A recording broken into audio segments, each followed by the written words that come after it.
Baiklah, hari ini kita kembali berjumpa dalam video pembelajaran pendidikan agama Buddha untuk murid-murid sekolah Mahayusri kelas 1 SD.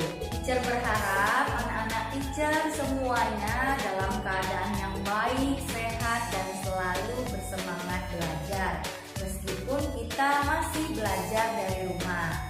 Teacher dan juga teacher-teacher yang lain sudah sangat merindukan anak-anak teacher yang baik, pintar, cantik dan juga ganteng untuk datang ke sekolah, kita belajar bersama.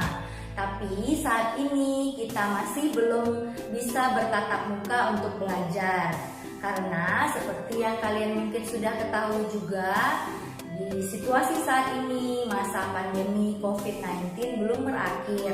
Vaksin COVID-19 belum kita suntikan ke tubuh kita, sehingga dikhawatirkan ketika kita bertemu bersama di sekolah, nanti siapa tahu kita saling menularkan penyakit satu sama lain. Maka dari itu, teacher berharap kalian semua selalu bersemangat belajar, meskipun belajar dari rumah.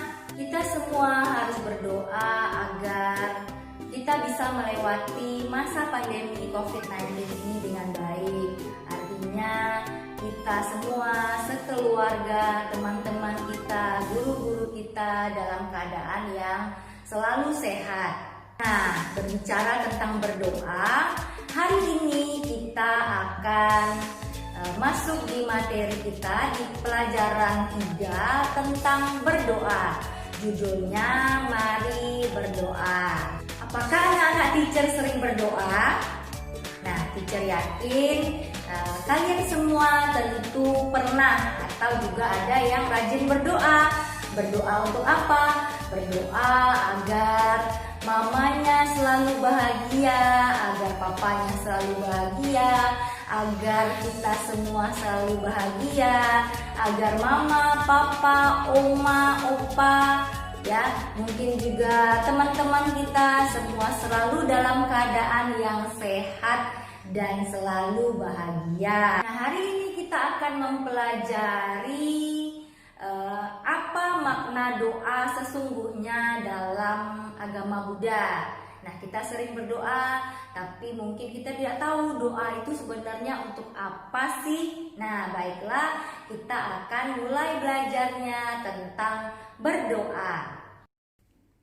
Oke anak-anak, kita masuk di pelajaran 3, mari berdoa. Apa itu doa? Doa adalah kata-kata yang membuat kita menjadi lebih baik. Bagaimana cara umat Buddha berdoa? Nah, siapa yang tahu bagaimana cara umat Buddha berdoa?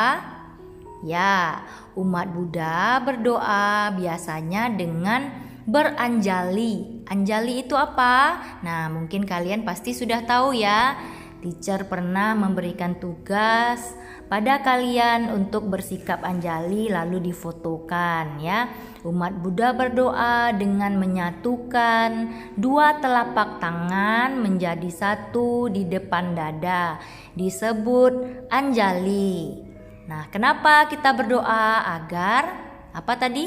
Doa membuat kita menjadi lebih baik. Nah, ini cara umat Buddha berdoa. Matanya ditutup, dipejamkan, tangannya bersikap anjali. Kita berdoa dengan mata dipejam. Dipejam itu artinya ditutup ya. Umat Buddha bisa berdoa sambil berdiri, duduk di kursi, duduk bersila, ataupun bisa berlutut. Nah, bagaimana itu posisinya? Nah, teacher akan tunjukkan gambarnya. Nah, seperti ini. Umat Buddha boleh berdoa sambil berdiri. Nah, pada gambar ada anak yang berdoa di candi ya. Itu yang gambar pertama itu adalah Candi Borobudur. Ya, ini anaknya sedang berdoa di Candi Borobudur. Nah, sikapnya anjali, dan berdiri. Nah, lalu juga di sini di bagian bawah ada bante yang juga berdoa sambil berdiri. Nah, ini di wihara kita ya. Nah, ini di wihara kita bantenya berdoa sambil berdiri. Nah, ini yang gambar ketiga yang gambarnya agak besar. Ini juga para biksu atau para bante yang ada di Jakarta. Teacher ambil gambarnya, juga berdoa sambil berdiri. Nah, ini juga ada anak yang berdoa sambil duduk di kursi. Contohnya apa? Contohnya saat kita berdoa sebelum makan. Nah, kita tentu saja tidak mungkin berdiri atau tidak mungkin duduk di lantai. Biasanya kita makan duduknya di kursi. Dan sebelum makan kita sebaiknya berdoa. Berdoa, menutup mata, bersikap anjali, dan sambil duduk. Nah, lalu juga ada berdoa dengan posisi duduk bersila. Bersila itu seperti kita meditasi. Nah, seperti ini gambarnya yang teacher tunjukkan. Nah, ini juga, dan ini juga yang ketiga. Ada gambar kartun ya, duduknya bersila ya. Kalau gambar yang pertama ini ada anak-anak yang duduk bersila melakukan meditasi, tapi kita juga boleh duduk bersila bersikap anjali sambil berdoa. Nah, yang terakhir berdoa dengan posisi duduk berlutut. Nah, berlutut ini seperti kita akan melakukan namaskara ya. Ini namanya berlutut. Mengapa kita berdoa? Kita berdoa untuk menjadi baik. Berdoa membuat kita lebih semangat. Berdoa membuat kita lebih tenang. Berdoa membuat kita lebih bahagia. Kita harus berdoa dengan tulus. Kita berdoa dengan sungguh-sungguh. Doa dengan sungguh-sungguh ditambah usaha yang baik akan membuat keinginan kita terwujud. Jadi berdoa harus dengan sungguh-sungguh dan juga disertai dengan usaha yang baik. Nah, sini mari kita lihat. Jika kita ingin mendapat sesuatu, kita perlu berdoa. Tapi berdoa saja tidak cukup. Kita juga harus berusaha dengan baik. Seperti tadi teacher sampaikan ya. Misalnya apa? Di sini ada contoh, jika kita berdoa supaya PR kita cepat selesai, tapi kita tidak sama sekali mengerjakan PR, maka bisakah PR-nya selesai sendiri? Tentu saja tidak bisa. Maka PR kita tidak mungkin selesai sendiri dong. Kita harus mengerjakannya dengan sungguh-sungguh dan juga berdoa ya.